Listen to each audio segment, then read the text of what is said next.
So, guys, thank you so much and welcome back to a new Indie Monday. I know, well, my camera's twitching a little, so ignore that for a second. But thank you so much for being here. And, well, I finally reached 200 subscribers after 11 years. Yeah, I've been going in a speed run right now. Anyway, guys, thank you so much. I'll be doing some projects soon that you will be, oh my god, I'm surprised. But for now, guys, I'll be giving this new Indie Monday format. I hope you enjoy it. And let's go to the interview. Hello, everybody, and welcome to Indie Monday. Today, we're going to be interviewing Gianni Plaza. Tell me about yourself. Oh, thank you, Kaisama, for presenting me and for having me. Hello everyone. I'm Jenny Plaza. As Kaisama said, I'm the founder and the president of Juni Studio, a little upcoming indie organization. Let's call it like that. Yeah, we strive to make our passionate projects your experience. Okay, what game you're currently working on?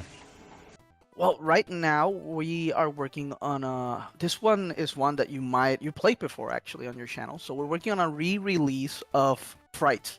It's a little thriller game, retro style, in which you have to collect a few things, running away from monsters. And yeah, we're gonna just re-release it on Steam. So I'm looking forward for that. Oh, you're gonna really on Steam. That's Yeah, it's gonna be your first Steam release, so that's exciting. that's amazing. I'm actually surprised about this. Uh, well, wow. Talking about Steam, you can see how steamy the situation is here on the Helldivers.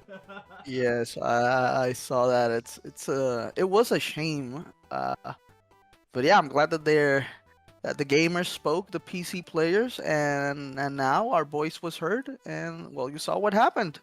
Yeah, Now we're gonna change the whole mess. yeah, I'm actually pretty Happy glad about that. about what happened.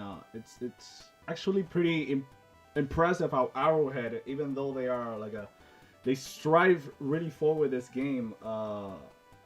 They actually messed up, but tried to like hold back from this because it was Yeah, pretty alarming the rate that everybody got it together and said no, no, no, no. If we're that's right. all dropping together or we're not. So It was a major order that was put on the table for gamers here, and they succeeded. Yeah, because honestly, well, they have their partnership going on with Sony, and this was probably a Sony decision, and Arrowhead just had to, it's a contract, so they had to do what they said. But Sony, after hearing the gamers, they had to change whatever uh, order they were putting out for Arrowhead. So yeah. no, exactly. It wasn't like in their control. If you can see, even the PlayStation was the one that said the news. Like, oh no, we're not putting Yeah. forward. Is that I believe that they wanted to achieve something like get more for shareholders or something. Probably. I think it missed entirely. Like I think people were just gonna drop the game entirely just for that, just for that only. Like I'm pretty Uh, surprised. a very tone deaf decision too, because you have this game that's picking up steam. A lot of people are enjoying it. They're having a great time, and then you just make such a random decision like that. Really, Sony did not know what they were doing there, but I'm glad that everyone spoke up about it. And yeah, now it's time to get those reviews back up. That's what I've been seeing. Everybody no have to change. Like okay, It's a Arrow great had to do their game. job. Nice. It's a great game. Helldivers 2 is just a great game in the midst of this everything that's going on with AAA games. Helldivers just came in and it's doing great things for the industry. Pro consumer things, pro gamer things for the industry. So I love to see that. Yeah, I mean, and also since you're a founder and from a actually developed game company, well, for Mhm. in this case indie company, Yeah. what is your opinion on partnerships? Let me explain well. All right. I know that Arrowhead this did this partnership with the PlayStation, but in overall in opinions, like I want you to tell me what is your opinion on like partnering with big companies or partnering with hmm small companies? Like what do you aim with those partnerships? Like let's say for example that you decided to create a new game, but you are partnering with X title, and tell me the difference between this title that is an actually indie, just the same as you, and like a already developed big company like a AAA game like Sony. Let's say, for example, Nintendo in this case. Yeah, I feel like that's a very interesting question. I feel like there's a lot of factors to consider there, because if you're making a game fully independent, then you will always have that liberty, right? You and your team get to decide everything, every step of the way. But when you partner up, then you're at the mercy, not 100%, but sometimes a lot of percentage at the mercy of this bigger company. But then you have in one hand that collaborating with larger companies can offer, a lot of resources, support, reach, publicity, ads, and yeah, I feel like you really gotta choose wisely when when you're gonna choose a partnership. You gotta evaluate. If I'm partnering with this company, what's their track record like? Have they made a lot of bad decisions lately? Uh, or am I better off just going independent, having that creative freedom? And, even if it's a little bit less resources, it's really gonna depend on what your team needs at that moment. So it's a very, yeah, very tricky situation. Yeah, it's really tricky because you gotta choose what it's like. It's like marrying someone in this case. Yeah, pretty much. Yeah, Pretty much. yeah, Because basically yeah. your ideas have to like intertwine with the partnership. Like Hmm. it's basically just the same as AAA companies have to do with their shareholders. Like I'm paying for something and I need it like how I paid it. So like if I paid millions of dollars for something, an idea, Yeah.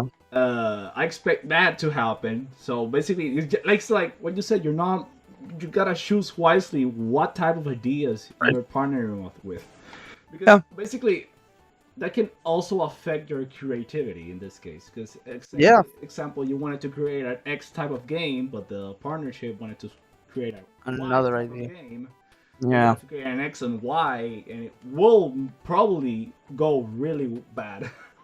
And there's this thing where every AAA company now, right now, 2024, every AAA company wants a live service game. And honestly, personally, right now, I think they should start to back a little away from that, because if you have everyone doing a live service, nobody's gonna always play you have all these hundreds of games, and you're not gonna be playing all those hundreds of games every day, and yeah, I feel like, for example, if you hear me, Yeah, I hear you. so if you choose to go into a partnership for a AAA company, they probably will have the right to tell you, you gotta do a live service, and then you're like, oh crap, I didn't want to do it a live service, but they want to, and they're the ones giving me the money. So yeah, it could get very, very tricky when it comes to partnerships, but sometimes it works out. There's this game that I'm playing. It's called Everything in Random, I believe. It's I'm pretty sure it's everything Lost in Random. It was, and it's EA, and you know how infamous EA is with every decision they make. Yeah. But this one was a partnership with EA, where EA actually gave money to independent developers and just told them, be creative, be free. We're not gonna put our thumb down on you guys. And it's a really good game. So yeah, uh, Okay. That's interesting. you really gotta evaluate who you're partnering up with. Interesting. Yeah. That's a pretty nice observation. Okay, so basically, what happened here with Helldivers, they were like actually just popping off, just out of nowhere, like out of the bat. Just this game appeared. Everybody wanted to play it. Everybody wanted to do democracy stuff, Yeah. liberate planets and everything. But with this news, you can see how fast a game can pop off, and how the Hmm. game gets downfall. Like I don't wanna talk about the bad side because the game is very good, but how fast can a game overall take a downfall like this? Like I mean, I feel like our best example could be Unity. It's not a game, but it's a game engine. You saw how Unity, like, it was strong for years. Everybody loved Unity. and suddenly they made that weird, very bad decision to charge you for each install. It was like 20 cents or something like that. And from one day to the next, Unity's reputation just crashed. So I feel like if you're building up your reputation, because really it's all about reputation, it can just flip around. But as we see, bright side is if you make the right decisions, if you listen to your players and to the people, uh, you can turn it around again, like they're doing now with Helldivers. I hope they actually do. I hope they I'm pretty sure. Yeah, I'm pretty sure it's gonna go back up those reviews and everything's gonna hopefully be okay again. Yeah, I really hope about that. Well, thank you so much, Jenny, for having us here. Uh, Thank you. I'll be in tune with you next time. Thank you so much for everybody listening. This has been Sky Sama with the new Indie Monday. Bye, guys. Well, guys, that has to be it. Thank you so much for watching. And next Indie Monday, I'm gonna be giving more people, more activities, more. You're gonna enjoy the new format of Indie Monday. Thank you so much.